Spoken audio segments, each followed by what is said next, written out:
सिकंदर मैसेडोनिया के राजा फिलिप का बेटा था।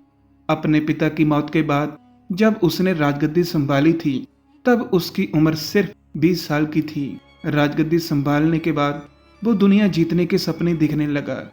सीरिया, बेबीलोनिया, मिस्र, अफगानिस्तान और बहुत सारे देश जीतने के बाद वो भारत को जीतने के बारे में सोचने लगा।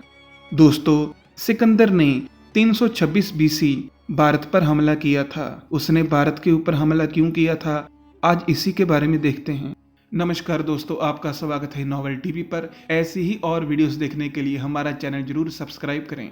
दोस्तों, सिकंदर का भारत पे हमला करने का पहला मुख्य कारण था उसकी दुनिया जीतने की इच्छा। जब सिकंदर ने राजगद्दी संभाली थी तो उसकी उम्र सिर्फ 20 साल की थी, लेकिन 2 साल के अंदर ही उसने एक विशाल सेना बना ली थी और 22 साल के सिकंदर ने विश्व विजय यात्रा शुरू कर दी थी। इतनी छोटी सी उम्र में इतना बड़ा फैसला, इतना बड़ा सपना, बस यहीं सिकंदर महान बन गया। चलिए अब सिकंदर का भारत पे हमला करने का दूसरा कारण देखते हैं।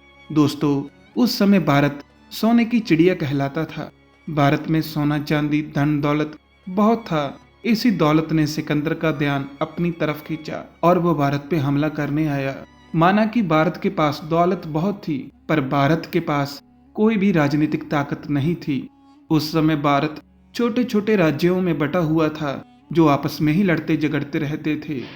भारत के पास ऐसा कोई राज्य नहीं था जो बाहरी हमलावरों से मुकाबला कर सके। इस चीज ने भी सिकंदर का ध्यान अपनी तरफ खींचा। कुछ इतिहासकारों का मानना है कि कुछ भारतीय राजा ही थे जो उसे भारत पे हमला करने के लिए निमंत्रण भेजते थे, क्योंकि वो सिकंदर से अपने दुश्मनों को नष्ट करवाना चाहते थे। सीरिया, मिस्र जैसे एशिया के देशों को जीतने के बाद सिकंदर का हौसला काफी बढ़ चुका था। वो भारत को जीतकर अपना सम्मान और बढ़ाना चाहता था। दोस्तों, सिकंदर की सेना ठंडे देश की थी, जिस कारण उनका कद-काठ काफी ताकतवर था, जबकि भारत की सेना गर्म देश की थी, जिस कारण उनका कद-काठ सामान्य था। सिकंदर की सेना इतनी दूर से पैदल चलकर आई थी और फिर भी युद्ध जीत रही थी, जिससे ये साफ झलकता है कि सिकंदर की सेना में दम था और ये बात सिकंदर अच्छी तरह जानता था। दोस्तों, सिकंदर युद्ध कला में बहुत माहिर था। वो जब भी किसी देश पर हमला करता था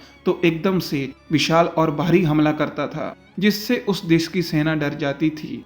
उसे पता था कि छोटे छोटे राज्यों को जीतने में उसे कोई खास परेशानी नहीं आएगी। सिकंदर की सेना फुर्तीले घोड़ों पर और पैदल होती थी, जबकि भारतीय राज्यों की सेना हाथियों और रथों का इस्तेमाल करती थी। हाथी घोड़े जैसा फुर्तीला नहीं होता, जिस कारण भारत के राज्यों की सेना कहीं ना कहीं सिकंदर की सेना से पीछे रह जाती थी। दोस्तों, सिकंदर इन सभी कमजोरियों का फायदा उठाकर पूरे भारत को जीतना चाहता था। ये भी सच है कि भारतीय राज्यों की सेना कमजोर और कायर नहीं थी।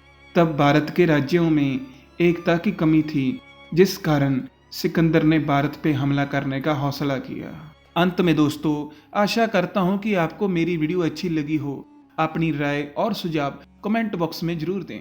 धन्यवाद।